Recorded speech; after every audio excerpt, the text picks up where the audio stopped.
एकादशी भी कहते हैं। और कहते हैं ये सती माता ने यही एकादशी के दिन से जो व्रत साधना करना प्रारंभ करी थी वो सुख देने वाली थी। निवेदन है आपसे भी, कोई कार्य अटक रहा है, तकलीफ आ रही है, दुख है, लक्ष्मी नहीं आ रही, परेशान हो, 108 बेलपत्र की, जो बेलपत्र होते हैं उसकी, इसको छेद तो करते नहीं है सुई से, बेलपत्र की डंडी को बांधते जाओ 108 बेलपत्र की माला बना लो और माला बनाकर भगवान शंकर के गले में, शंकर के शिवलिंग को जो चढ़ा देता है उसकी मनोकामना भगवान शंकर पूरी कर देते हैं। अतः एकादशी 108 बेलपत्र की माला बनाकर शंकर भगवान को समर्पित करी जाती है। माता लक्ष्मी ने भगवान विष्णु को पाने के लिए तुलसी की माला बनाकर समर्पित करी थी, जैसे सती ने शिव को पाने के लिए, कामना को पूर्ण करने के लिए। शास्त्र कहता है घर के बुजुर्गों को, घर के बड़ों को, जेठ जेठानी हो, सास ससुर हो, घर में जो तुम्हारी उम्र से बड़ा हो, उसको आज पीला फूल या पीली चने की दाल या पीला वस्त्र, कुछ भी पीली सामग्री आज घर के बड़ों को देना चाहिए। क्यों देना चाहिए? तो शिव महापुराण की कथा कहती है कि जो शुक्ल पक्षी की एकादशी के दिन पीली वस्तु का दान दे देता है, घर के किसी ब्राह्मण को देने नहीं जाना, किसी मंदिर में देने नहीं जाना, आपके ही घर में, आपके ही घर के बड़ों को किसी भी पीली चीज का दान कर सकते। फूल हो, मिठाई हो, कोई अनाज हो, कोई वस्त्र हो, पीली वस्तु का दान दे दे। क्यों होगा? क्या होगा उससे?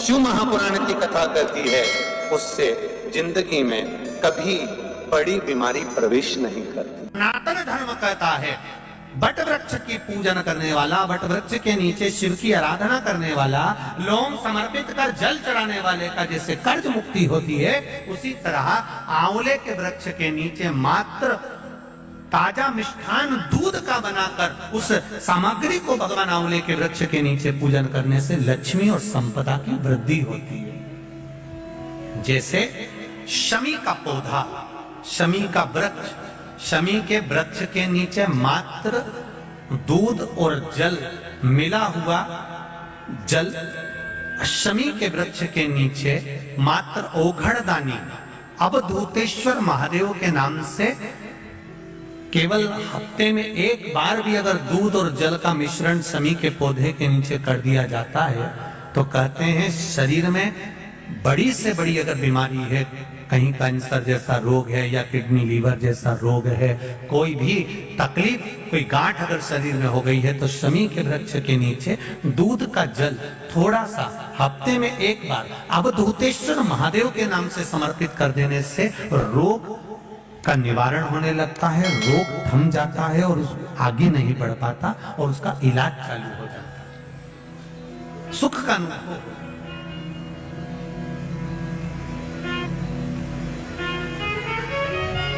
बस एक बात का स्मरण रहे आप, आंवले के वृक्ष के नीचे अगर कोई भोग लगाया गया है पा सकते हैं, पीपल के वृक्ष के नीचे कोई भोग लगाया है पा सकते हैं, बट वृक्ष के नीचे कोई भोग लगाया गया है पा सकते हैं। जिस वृक्ष के नीचे भोग लगाओगे पालोगे, पर शमी वृक्ष के नीचे का जो भोग लगाया गया है वो नहीं पाया जाता। शमी वृक्ष का जो प्रसाद है वो आपको वहीं छोड़ना पड़ता है। शमी वृक्ष का प्रसाद वहीं छोड़। साथ की शिवरात्रि आ रही है, छोड़ना मती, बेलपत्री का पत्ता जल में डालकर भले पत्ते को निकाल देना और वो जल, जो रोग है, जो बीमारी है, संपदा नहीं आ रही हो, दुकान नहीं चल रही हो, व्यापार नहीं चल रहा हो, बच्चे चिड़चिड़े हो गए हो, क्रोध पड़ रहा हो, तो भी बाबा पर घर के प्रत्येक व्यक्ति एक लोटा जल जरूर चढ़ा के आना, शिव को नमन कर कर आना। ये मौका नहीं मिलता, चढ़ाओ।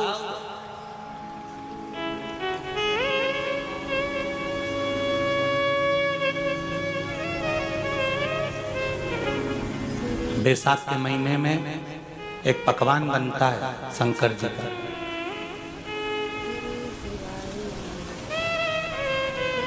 शिव जी के हाथ में त्रिशूल है, शिव जी के 3 नेत्र हैं, बेलपत्री में भी 3 बोलते जाओ पत्ती है। वल्लभाचार्य जी ने मायावत का खंडन करा था जगन्नाथपुरी में, और श्रीमद वल्लभाचार्य जी ने कहा था एकादशी मरने के बाद मत दो, एकादशी जीते जी दो। कहा था कि नहीं कहा था? जीते जी दान करिए। इसलिए जगदीश में जगन्नाथपुरी में एकादशी उल्टी लटकी हुई है। करें आपने दर्शन? जगदीश में एकादशी को उल्टा लटकाया, क्यों? क्योंकि वल्लभ ने कहा कि एकादशी जीते जी दो। कई पंडितों कहते हैं तुम्हारे दादाजी मर गए, जब 12वें का दिन होता है ना तो पंडित जी संकल्प छुड़ाते हैं, दो एकादशी। बड़े बेटे ने 5 दे दी, छोटी बहू ने 3 दे दी, उसने 2 दे दी, उसने 2 दे दी। तो क्या तुम्हारे दादाजी भिखारी थे जो तुम्हारी एकादशियां लेकर जाएंगे? और तुम कौन होते हो दादाजी को एकादशी देने वाले? तुमने कौन सा इतने पुण्य कर लिए जो तुमने एकादशी दे दी?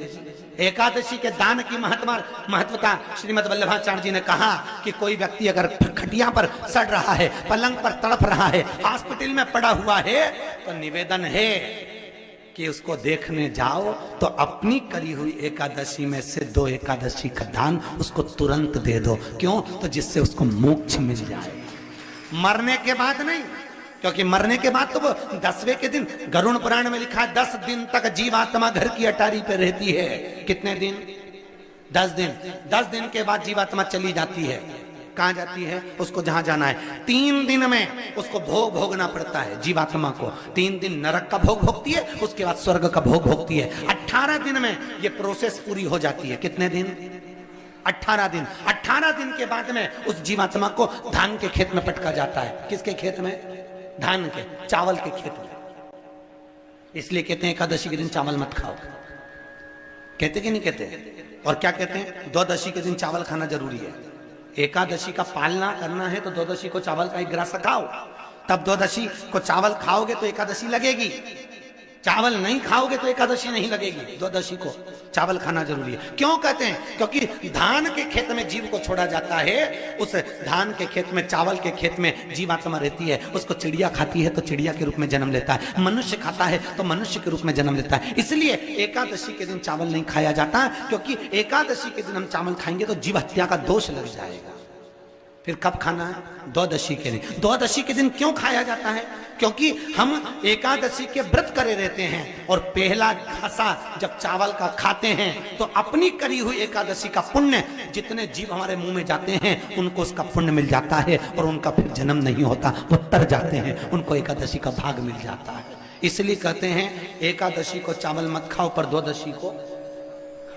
एकादशी के दिन जब आप जल शंकर को चढ़ाने तो रोज ही जाते हैं। जब एकादशी का दिन रहे और शंकर जी के मंदिर में आप जल समर्पित करें तो 3 बार मुख से स्वधा स्वधा स्वधा या स्वधा स्तोत्र का पाठ, जिसमें 12 श्लोक। 2-4 हैं। पैसा तो आ रहा है पर घर में टिक नहीं रहा। डॉक्टर में, पुलिस में, एक्सीडेंट आदि में, कहीं गलत जगह पर, व्यसन में अगर पैसा जा रहा है, जुए में, मांसाहार, मदिरा पान, या कहीं आया पैसा, पैसा आने में कमी नहीं, आ रहा है पर टिक नहीं रहा, रुक नहीं रहा।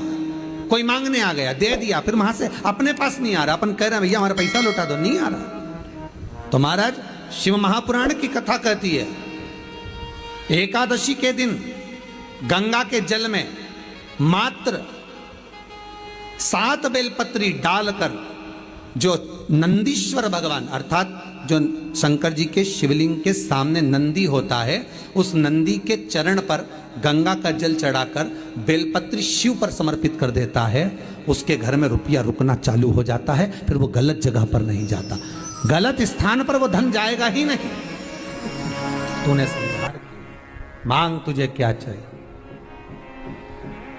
एकादशी ने भगवान विष्णु से कहा, नाथ प्रभु वर दे दो, मृत्यु लोक में जो मनुष्य मेरा व्रत करेगा, चाहे जलचर, थलचर, वायुचर या सांसारिक मनुष्य, मेरा अगर एकादशी का व्रत करेगा, प्रभु उसके यहां धन धान्य वैभव सुख संपदा बढ़ेगी, और उस जीवात्मा को नरक नहीं भोगना पड़ेगा, सीधे वैकुंठ का उसको वास मिलेगा।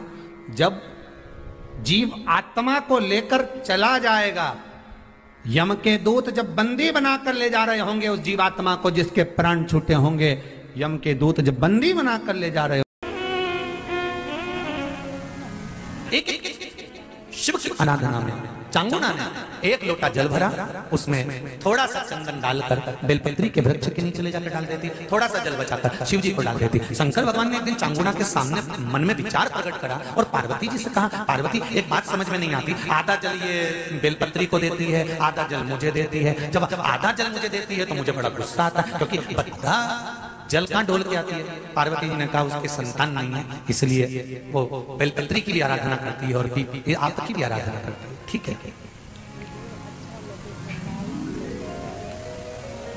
भगवान देवादिदेव महादेव ने देखा चांगुना ने बहुत सेवा कर ली। आज भगवान सुंदर एक संत का रूप धरकर चांगुना के दरवाजे पर पहुंच गए, अलग जगह।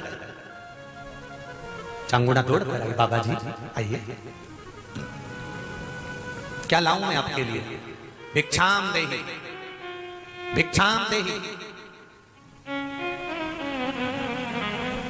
बाबा ने सब दूर से भिक्षा ली और चांगुना जैसी परात भरकर रानी चांगुना देवी खूब सारा सामान लेकर आई तो बाबा ने मना कर दिया, मैं आपके हाथ की भिक्षा नहीं ले सकता, मुझे नहीं लेना।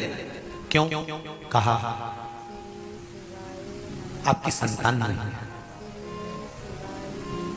आपकी औलाद नहीं है, संतान नहीं है, और अगर आपकी संतान नहीं है तो आपके हाथ की भिक्षा लूंगा तो मैं भिक्षा लेकर जाऊंगा कहां? मुझे आपके हाथ की भिक्षा नहीं चाहिए।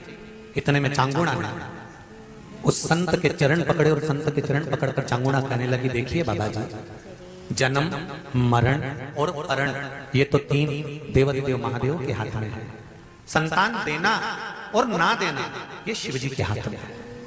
शंकर शिवाय नमस्तुभ्यं श्री शिवाय नमस्तुभ्यं श्री शिवाय नमस्तुभ्यं श्री शिवाय नमस्तुभ्यं श्री शिवाय नमस्तुभ्यं। जानकारी अच्छी लगी तो प्लीज़ चैनल को लाइक कीजिए, सब्सक्राइब कीजिए। Thank for watching, thank you.